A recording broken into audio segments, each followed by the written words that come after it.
Good afternoon. This is Joe CRIS, Senior Loan Analyst at Landmark Capital, also the co-host and founder of the Creative Birth Strategy podcast. And I'm here today with a great guest of mine who we network together in local and regional events here in the greater Philadelphia market, JT Crosby of Emmanuel Insurance. We're going to dive into a builder's risk and insurance for real estate investors and real estate investments today. So I look forward to this conversation. Jay, thanks for coming in. Thank you for having me. So give me a little brief overview who you are, what you do, and we'll get into some questions that we've lined up. Yeah, so I'm the Executive Director of Sales and Risk Management for Emmanuel Insurance.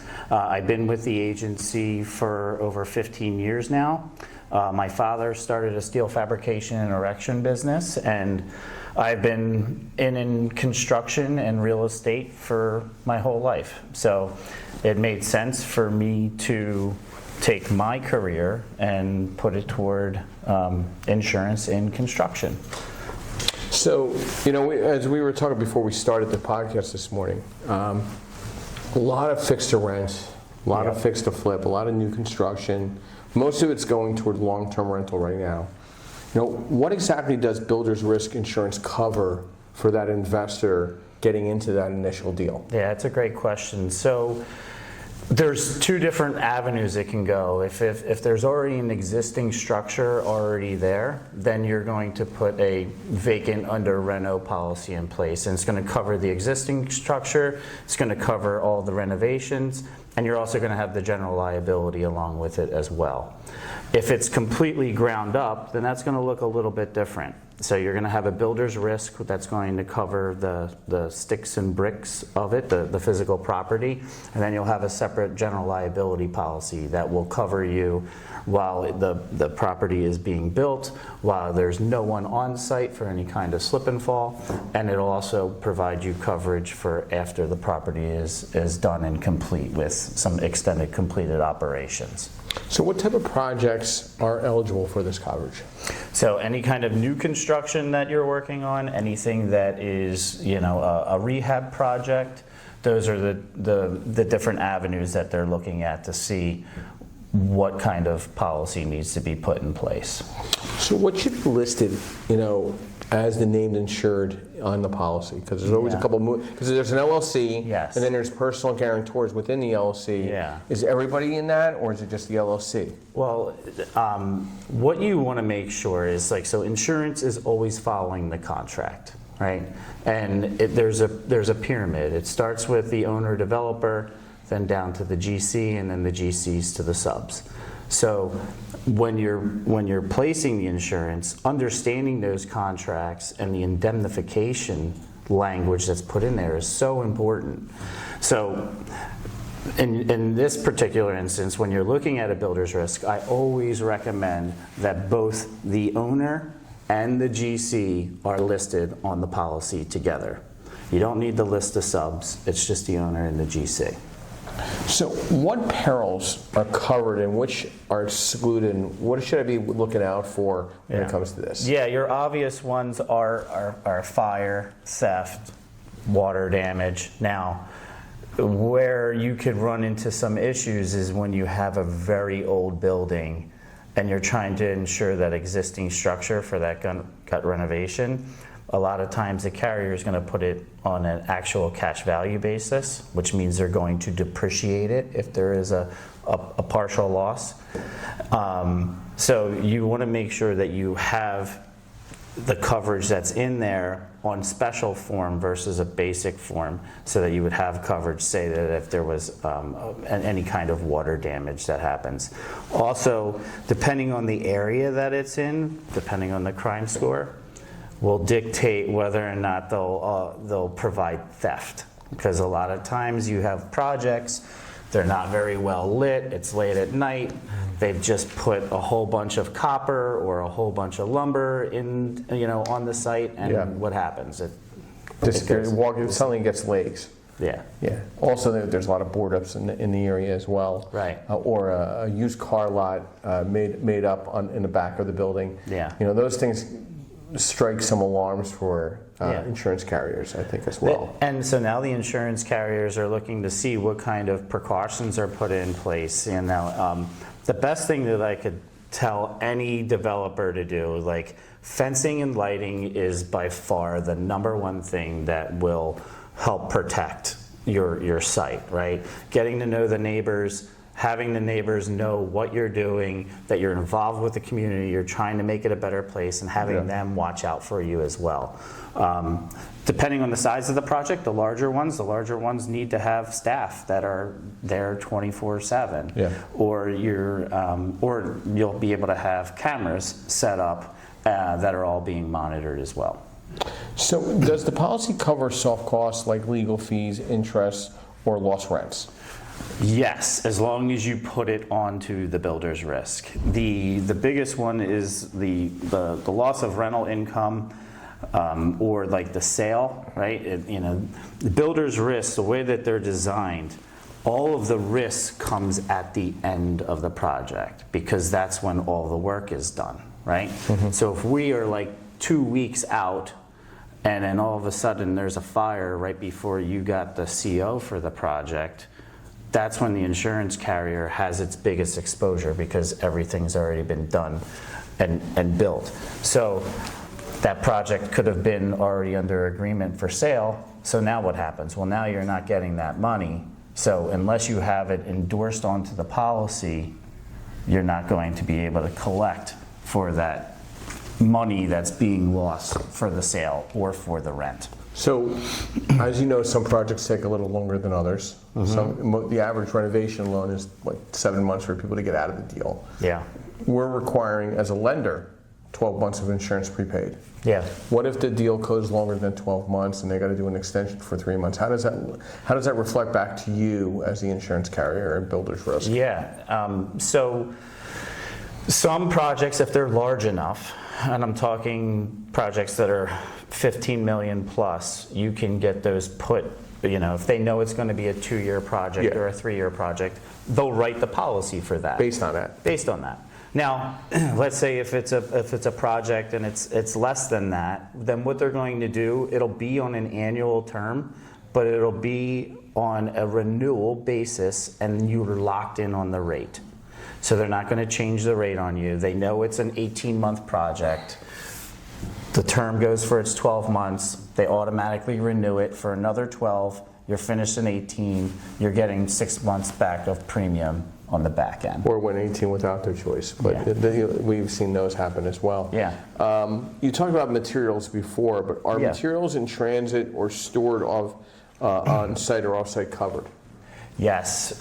So typically there will be sublimits for that. So it's really important for anybody who is utilizing a warehouse where they know that they're going to be able to buy stuff in bulk for some of these bigger projects, and they want to store it there, like that it's just disclosed, because some of the carriers will just put sublimits that may not meet the criteria of their offsite stuff. Same thing with the stuff that's in transit.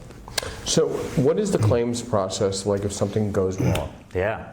Well, hopefully it doesn't. Well, I mean, right? but maybe you can give a recent example maybe for an investor. Yeah, so I can give you 2 quick ones. So about 2 weeks ago, there was the theft of property. And they went in and they stole all of the appliances that were in the building. Nice. And they, the vandalism that was done, because they just rip everything out. So once there is a claim, it's notifying the carrier, it's putting them on notice. They send out an adjuster. They're looking to see what had happened, what was lost, what was damaged.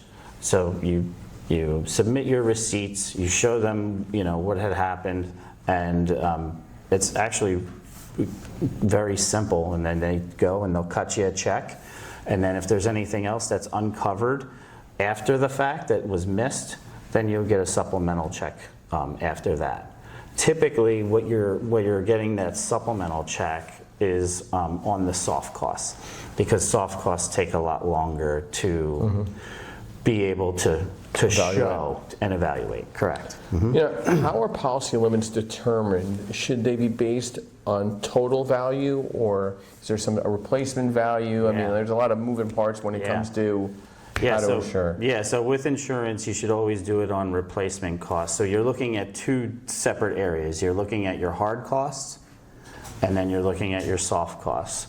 So your soft costs are your interest, your design fees, your lawyer fees, your taxes, your insurance costs, all those things added in that are going to, if your project does have a fire loss or a major water loss that is delayed, you're going to be able to get that soft cost coverage. So what add-ons have you been seeing lately that are commonly recommended, for the real estate investor for expert protection that you kind of, hey, listen, this is something that's popped up? Anything that comes to mind? Yeah, especially with ground up construction for sale. So what you have is someone goes and they build, let's say they build 12 townhomes and they're all in a row. And all of a sudden, 5 years from now, there's a claim that there's water intrusion. And it's not just one, it's all 12, because maybe the windows weren't installed correctly, right? So what does that look like? You want to make sure as a developer that on your GL insurance, your owner's interest, which we touched base on just very quickly in the beginning, I didn't specify owner's interest, but when you have that, you want to have extended completed operations. So what that means is after the project is done, you're covered through either the next 10 years or 12. In Pennsylvania, the statute of repose is 12. Most other states are 10. And you want to make sure that you have that tail coverage so that if you are brought into suit, that you have that extended completed operations. So what's an owner's interest and how does that work, in tandem with builder's risk? Yeah. So these projects, if it's not like a smaller like gut reno where they can just add GL in, you need to have an owner's interest. Because if someone tries to sell you just general liability, a lot of times there's exclusions within that general liability that will exclude when construction isn't happening. So, you'll see contractors' protectives, but that's only when construction is physically happening. So what happens when all the guys leave and now it's, the middle of the night and someone, trips and falls? Yep. You're not going to have that coverage unless you have an owner's interest, which is covering GL for the whole. Is that also including of like open houses? Like say they're selling the house and it's still in the builder's risk, they're just trying to flip it. Yes. Yeah, so open house, somebody trips over the rug that walks through it and sues. Yes, so your owner's interest would cover you for that. And also on the builder's risk for property, is say, you have 50 homes that are part of the development. You have that one model home that you're continuing to have people go through. You want to put that on the builder's risk and let them know, hey, this is a model home and it's going to be staying like that. That's great stuff. What is a project-specific policy today? And when does it make sense to put this in place? Yeah, that's a great question. So I need it before the closing. I need everything ready to go. I mean, they get paid at the closing table, or they get prepaid. They're paying it one way or another. That's right. So when we're talking about projects that are typically less than 12 million for the build, it's most cost effective for the owner to have his insurance with the owner's interest and the builder's risk. And then the GC has his own practice policy, which is his general liability, and he's also on the builder's risk. So you have two policies that are working in tandem with each other. If the project is larger in nature, it's typically right around that 12 mil mark, it could be more cost effective to do it as a project specific, meaning it's covering the owner and the GC all on one policy together. All right, so you could end up getting a better rate depending on the GC, their experience, and what they're doing. So, and my last question, which is not on the list of things that we put together, where do you see AI and insurance and real estate going in the next 24 months? Well, I mean, we use AI every day. Yeah. And how's it gonna? You can't bind anything without getting So AI can only go so far in the insurance. Right. You know, you always hear that when you call somebody, this phone, you know, leaving a message does not bind the policy. Correct. Okay, so where is AI going to meet the middle here to? Yeah, so I think that, you know... Is it going to just stay in the marketing regime for you guys? No, so it actually doesn't, like I'll use AI for a lot of different things to help speed up the process of, if I'm trying to compare coverage from one carrier to another, or if I'm, you know, if there's competition, I'm taking a look, I'm putting everything into AI, and just so I can have a full breakdown and see, all right, let me compare these exclusions, let me compare these endorsements. Which policy is stronger? You know, Joe, you get what you pay for. So is it, you know, does it make sense to pay a little bit more money for the coverage, or is what the least expensive policy, does that actually make sense? So we're seeing a lot of that with AI. Well, you know, AI can do whatever what it wants, but I think at the end of the day, if you're taking somebody's call at 8:30 at night to address their needs, an insurance concern, and then the closing's the next day, I think that separates you from something mechanical online. Every day of the week. Yeah, we have 30 employees at Emmanuel Insurance. We're a family-owned business, woman-owned business, and all of our sales team know that, you know, this is not a 9-to-5 thing. It's building relationships, it's educating the people that we're working with, and enjoying it. You know, I think that's the biggest piece of what I really just love about the job, is working with people that I enjoy, and just being an extension of their business. And then to see the final product, you know, when that 100-unit apartment building is done, and then we're insuring that, like that's, you know, that's really gratifying. Having the kids in the car and being like, Daddy insured that.